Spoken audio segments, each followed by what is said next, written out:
Ayan guys, maraming salamat po sa lahat pong nag-share sa akin. Mayroon naman pong nag-share sa akin dito ngayon si Gmar The Store po. Shout out po sa iyo Gmar The Store. Then, maraming salamat po sa inyong pag-share, Gmar The Store. Maraming salamat. At shout out po sa inyo Gmar The Store. At mag-ingat po kayo lagi. At syempre po, napanood ko po yung iyong video is ang hanap buhay natin ay nag-uuling. Ako, Gmar The Store, ako po ay naranasan ko po yan ng bata pa ako. Nandun pa ako sa probinsya. Talagang nasa probinsya tayo. Yan po talagang ating hanap buhay. Ayan. Yan po talaga. Sipag at syaga lang po tayo sa probinsya. Pero dito po sa Maynila din, Gmar The Store, ganun din po. Sipag at syaga din po tayo dito sa Maynila. Dahil dito po sa Maynila, lahat po ay bilihin. Lahat ng kilos mo ay kailangan may pera kang ipangbili.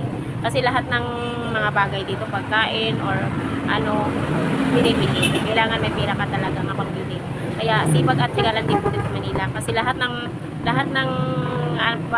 dito sa Maynila, lahat ay puro bayarin. Bayad ka ng kuryente, bayad ka ng tubig, bayad ka ng bahay, o kung may ginagatas ka, diaper pa, gatas.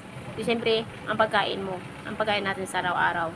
Pagdating ng isang buwan, siyempre po, bayaran ng upa ng bahay.